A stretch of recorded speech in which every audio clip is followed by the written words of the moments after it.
Hey, what's up guys, it's Justin here, and today I'm going to show you how to make the most of the Retina display on your Mac. So the Macs in the past few years have some great resolutions and the Retina displays are absolutely beautiful. But what you might not know is out of the box you're not actually given an option in the system preferences to run these Retina displays at its native resolution. And some of the reasons for that include the fact that at its native resolution, a lot of elements or apps would be too small and hard to read. So instead, in the display pane, you're given options for larger text, the default, and more space. The more space option on the iMac is maxed out at 3200 by 1800 scaling, when the screen has a potential to be 5120 by 2880. Another example is a MacBook Pro 15-inch with Retina display running at 1920 by 1200 in the more space mode, when the display's native resolution is 2880 by 1800. The reason why these displays are still sharp and as you would expect out of a Retina display and don't look scaled or pixelated is because of a mode called high DPI. There's a lot I could talk about this, but in essence, high DPI mode is a scaling of the user interface elements to retain the clarity of a Retina display while also keeping text and graphics at an easy to read size. For the majority of people out there, the default or the more space option is more than enough. For me, I often have a lot of things going on, and whether it's a video editing window, trying to type up my homework, or reading some notes off the screen, more space mode is still not enough for me, and I find a lot of things overlapping, so I wanted to find a way to use the display at its full capability. This app allows you to do a number of things, including change the screen resolution, set different profiles, and also the color profiles as well. There's a lot going on, but what I use it for and what I'm going to stay to in this video is the screen resolution options.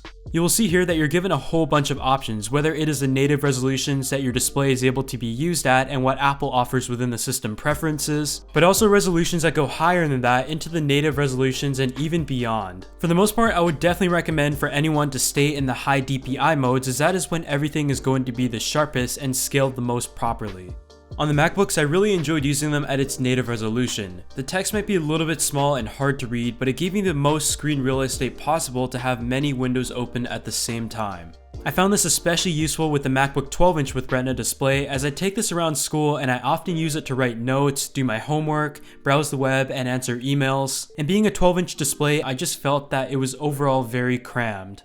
But here I just wanted to show you guys a demonstration of just how much more space you're capable of getting on your Retina display, whether it is on the 15-inch MacBook, the 12-inch MacBook, or the iMac. So using the 27-inch iMac as an example, in the default mode set in system preferences, this is how much screen real estate you have. Moving on, this is what the more space option looks like, which is a 3200 by 1800 resolution in a high DPI mode, and it is the maximum that you're able to set it to in system preferences. Lastly, this is what it looks like in the high DPI mode at 3840 by 2160, so there is significantly more space than before, and this is what I have it set to for my workflow.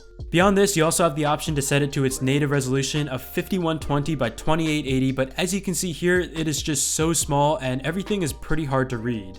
But other than that, I want to make this video to just show you guys the amount of screen real estate that is offered on your MacBooks or your iMac that you might not know about, and how using something like SwitchResX would allow you to easily switch between different resolutions that take advantage of all of the great pixels that your computer has to offer. Of course, you do also have the option to do this through terminal commands, I believe, but it is quite inconvenient to have to go into terminal every time you want to modify your resolution, so being in the menu mode, you're able to switch between different scales whenever you want. There's of course some cheaper alternatives out there, but I've personally used SwitchResX for a few months on all of my computers, and I haven't really had any problems with it so far. This episode was not sponsored at all. I actually paid for SwitchResX and it isn't too expensive, so I'll leave a link down in the description section below, but please leave a like on this video if you enjoyed it and leave a comment down below as to which Mac you have, and I'll see you all in the next video.